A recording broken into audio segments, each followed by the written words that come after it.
кратки најави за денешниот дневник. Охридската итна помош има солиден капацитет да одговори на предизвиците.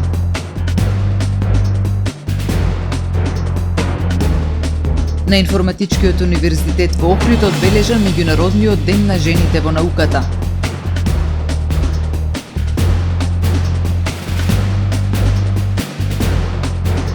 Намерно опожарени делови од Белчишко блато.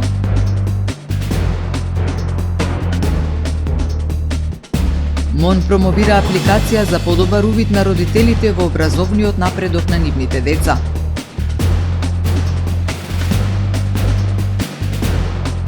Голема акција на карабинерите против Коза Ностра во Палермо. Со содржините во дневникот започнуваме повременската прогноза. Останете со нас.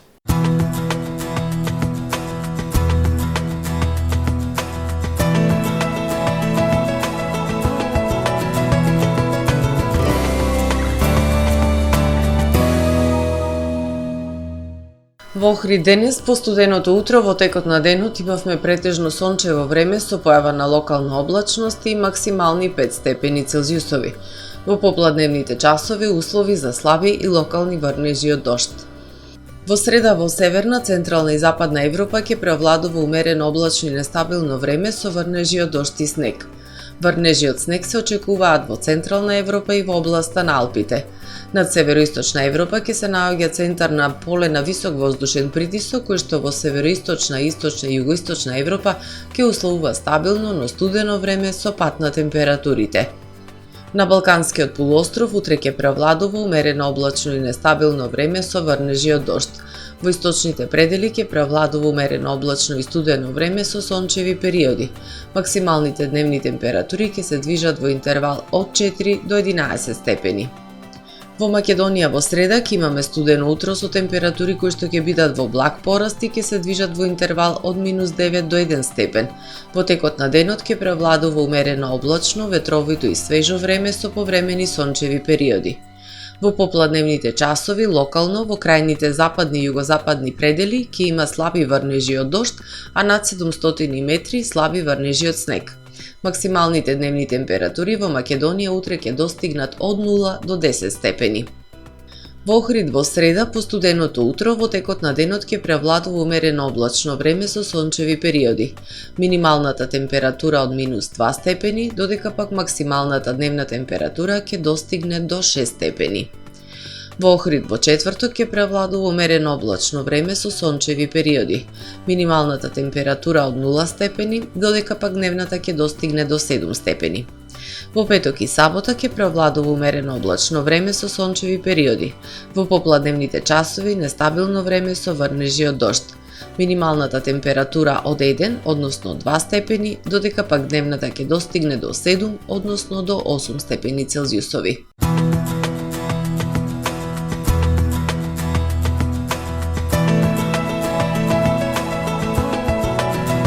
Гледавте Метео на ТВМ во соработка со Трпе Инвест.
Во АМ магазинот се складираат голем број производи, кои преку синхронизирана работа на вработените успешно и навремено се дистрибуираат со сопствени возила. Кујната Анабела е веќе добро позната по неодоливиот вкус на домашни готвени јадења, како и кетеринг услуги за секакви настани. Секое утро нека ви започне со вкусните пецива од пекара Тамаро. Тамаро левот стана препознатлив бренд кај потрошувачите. Зеленото пазарче изобилува со разновидни свежи зеленчуци и овошје. За вас, потрошувачите. Месарата Тамаро го има стандардот за најсвежо месо и месни производи. А во рибарницата секогаш може да најдете свежа риба и морски плодови. Располагаме со посебен дел за здрава, органска храна и голем избор на суплементи. Зад успехот на компанијата стои менеджерскиот тим на Тамаро Холдинг, кој со постојани обуки гради тимски успех на целата компанија. Го создадовме најголемиот хипермаркет според вашите потреби, бидејќи Тамаро маркетите се повеќе од маркет. Благодарение на вас, верните и лојални потрошувачи.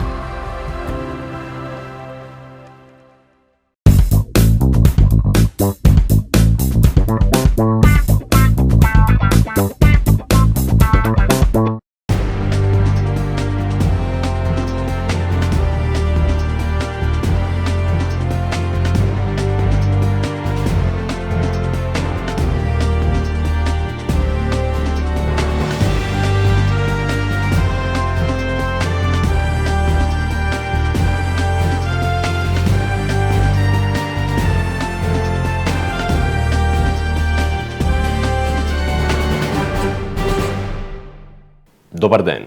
Прво издание на Дневникот на ТВМ. Итната медицинска служба на град Охрид има доволно амбулантни возила и солидна екипираност да одговори на потребите од прва здравствена помош на над 50.000 луѓе. Располага и со современа медицинска опрема. Брзата помош во Охрид има доволно амбулантни возила. За територијата која ја покрива над 50.000 жители, располага со 7 амбулантни возила, од кои 6 се санитетски комбиња. Набавени се уште 2, кои наскоро ќе бидат ставени во функција. Сите возила се опремени со потребната медицинска апаратура за укажување на прва помош. Комбињата се со потполно опремени со современа опрема, значи сите комбиња имаат дефибрилатори со монитори, во сите имаме боци за кислородна поддршка нормално, спајнборди, шансови кравати, во едното возило имаме вентилатор, имаме и аспиратор, така да сме со опрема сме, можеме да кажем, нека добри. Објектот сипак се работи за стара зграда.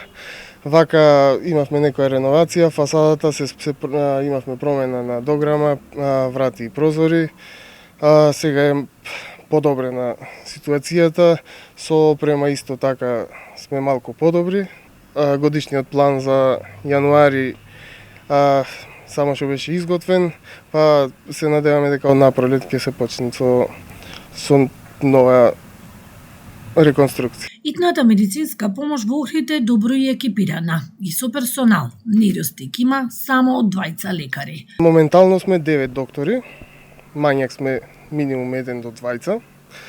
Имаме 17 сестри, тоест 18, но една ни оди во пензија наредниот месец, така да се остануваат 17. И имаме 10 возачи на брза помош и 2 ни се во техничка служба кои ги обавуваат домашните посети. Како и низ цела Македонија, така и кај нас во недостиг сме на доктори. Поради претходна година имавме 3 заминувања, едната докторка замина во пензија, 2 доктори ни замина по други клиники, а имавме само едно вработување, пошто беа вработувањата забрзнати до нова година. Се надеваме дека во наредниот период ќе добиеме согласности и дозволи за нови вработувања, минимум на 1 до 2 доктори, за да можеме да ги покриеме смените за непречено да функционира службата.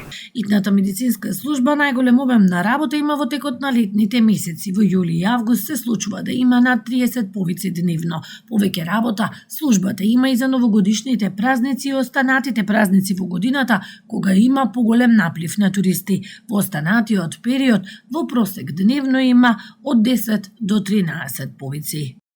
На денешната седница на владата донесена е одлука за реконструкција и изградба на ново крило на болницата Свети Еразмо во Охрид, информира Александар Николовски, вице-премиер и министер за транспорт и врски. Со владината одлука предвидени се 2 милиони евра за оваа намена. Специјалната болница за ортопедија и травматологија Свети Еразмо е од огромно значење за жителите на општините Охрид, Струга, Вевчани, Дебар и Ресен, а се вршат и посложени медицински операции за жителите од цела Македонија. Намерно опожарен дел од Белчишкото блато. Сдруженијето за зачувување и истражување на животната средина Охрид Дебарца екотуризам објави дека викендов намерно е опожарен дел од Белчишко блато. Блатото било опожарено на 4 места, при што изгорена е трска и ниска вегетација на површина од околу 7 хектари. Од Сдруженијето информираат дека интервенирала Охридската противпожарна единица, а органите на МВР извршиле увид. Најавуваат дека наскоро ќе биде инсталиран видеонадзор, со што би се минимизирало уништување на природното богатство. Белчишко блато е дел од Емералд мрежата и во тек е изготвување на закон со кој ќе биде ставено под строга заштита како парк на природата. Поддршка на младите жени и девојки во науката, технологијата, инженерството и математиката е неопходно за нивниот огромен потенцијал да дојде до целосен израз без нееднаквости и предрасуди. Во земјава бројките говорат дека повеќе од половина од истражувачите се жени. Таквиот тренд се гледа и на Универзитетот за информатички науки и технологии во Охрид. Научната заедница го препознава значењето на жените и девојките во науката и нашата цел е подобрување на климата во државата и во Охрид, зашто поголем број млади жени да се реализираат во STEM професиите, велат од Универзитетот. Македонија е една од ретките земји во Европа каде што повеќе од 50% од вкупниот број истражувачи се жени, што е показател за огромниот потенцијал на жените и девојките кои избрале професионално да се реализираат во науката, технологијата, инженерството и математиката. Овој тренд се пресликува и на Универзитетот Свети Апостол Павле во Охрид, каде денеска беше одбележан меѓународниот ден на жените и девојките во науката. Можеме да се пофалиме дека повеќе од 50% имаме студентки кои се итекако веќе реализирани професионалки во значајни информатички фирми како Сивус, па и на глобално ниво како Google и слично. Тие работат и своји бизниси, дел од девојчињата работат и своји бизниси, но тоа не ке беше можно ако не се работеше на освестување што значи да се биде жена или девојче во науката. Треба жените и девојките да се поттикнат да се вклучат во науката, особено во STEM науките. Кај нас произлегува дека таков поттик не е потребен, може треба да славиме ден каде што мажите и момчињата треба да се поттикнат повеќе да влезат во науката и во STEM науките особено, бидејќи процентите кажуваат дека имаме повеќе жени научници од мажи. Меѓутоа, потребна е уште поголема поддршка за девојките и младите жени да се охрабрат и да влезат во STEM професиите со цел во иднина да има уште повеќе млади жени инженери и научници кои ќе придонесат за развојот на државата. Тоа е препознаено од научната заедница и од државата, но секогаш може повеќе и подобро, вели професор Мерсиха Исмајловска. Државата дава стипендии на државно ниво, има повици на кои учествуваме и ние тука како кадар на Универзитетот Свети Апостол Павле, но секогаш може подобро и повеќе. Имам впечаток дека се повеќе студентките и професорките и жените во науката бараат стипендии надвор од државата и пристап до фондови надвор од државата, така да верувам дека ќе се создаде една клима каде што тоа ќе е рамноправно.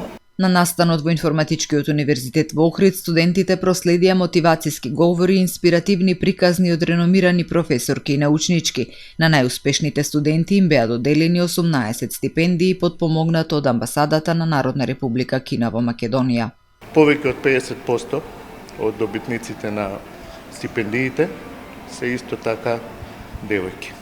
Тоа исто оди во прилог на тезата дека државата, образовните институции, целото општество вложува напори кои што воредуваат со плод жените и девојките да се вклучени во науката.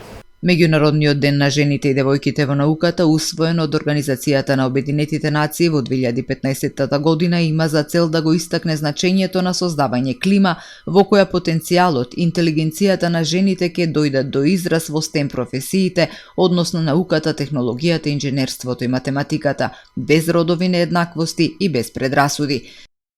Министерството за образование и наука разви мобилна апликација наменета за родителите и старателите на учениците во основните и средните училишта, преку која секојдневно и многу лесно ќе можат да го следат образовниот напредок на нивните деца. Апликацијата овозможува пристап до електронскиот дневник и е едноставна за користење, велат од МОН. Може да се симне на линкот ednevnik.edu.mk на било кој паметен уред, мобилен телефон или таблет, независно од типот на оперативниот систем. Преку најава и автентификација со истото корисничко име и лозинка, кој во моментов го користат за пристап до електронскиот дневник, на 200.000 родители и старатели, колку што се и регистрирани до овој момент, од сега во секое време ќе имаат брз пристап до информации за распоредот и содржината на часовите на нивните деца, за редовноста на наставата, оправдани и неоправдани изостаноци, зададените домашни задачи, добиените оценки, издадените сведителства и слично, кажа министерката Јаневска.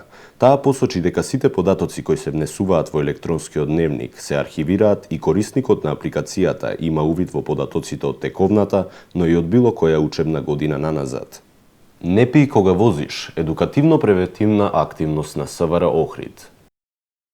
Одсекот за превенција при СВР Охрид на подрачјето на Охрид изминатиот викенд ја реализираше едукативно-превентивната кампања "Не пий кога возиш". Целта на кампањата е насочена кон подигнување на степеност на безбедносната култура и на свеста кај граѓаните за зголемена внимателност и будност кај сите учесници во сообраќајот, а пред сека и возачите на моторни возила, што треба да придонесе за повисока безбедност во сообраќајот. При тоа, полициските службеници од Одсекот за превенција, во соработка со Полициската станица за безбедност во сообраќајот на патиштата Охрид и со Републичкиот совет за безбедност на сообраќајот на патиштата, на повеќе пунктови во градот и во приградските населби, на возачите на моторни возила и другите учесници во сообраќајот, низ непосредна комуникација им укажуваа на доследно придржување кон правилата и прописите во сообраќајот, почитување на поставената сообраќајна хоризонтална и вертикална сигнализација, исклучиво придржување кон дозволената брзина на движење со моторни возила и некористење мобилни телефони во текот на возењето. Посебно беше посочено дека управување моторно возило под дејство на алкохол нема да биде толерирано и дека законските санкции во такви случаи ќе бидат доследно и неселективно применувани. На возачите на моторни возила им беа доделени летоци и друг едукативен материјал со низа практични совети кои водат кон јакнење на личноста, но и на безбедноста на другите учесници во сообраќајот. Јавното предпријатие Охридски комуналец ги известува жителите од улиците Будва, Винковачка, Прилепска и Железничка дека во деновите 12 и 15 февруари, односно среда и сабота, ќе врши доделување на садови за отпад од пластика и хартија за корисниците кои до овој момент не ги подигнале истите. Имено, во месец декември 2024 година, Охридски комуналец започна со дистрибуција на 120 литарски садови за депонирање на селектиран отпад, и тоа 600 садови за депонирање отпад од пластика и 600 садови за депонирање отпад од хартија за домаќинствата од споменатите улици. Од предпријатието напоменуваат дека доколку при доделувањето на садовите за отпад, корисниците од горно наведените улици не се затекнат во своите домови, должни се сами да ги подигнат од работна единица механизација на улица Асном, секој работен ден од 8 до 13 часот и со себе да носат лична карта и сметка од Охридски комуналец. Го завршуваме првото издание на Дневникот на ТВМ. Ви благодарам што не следевте. Имајте пријатен ден.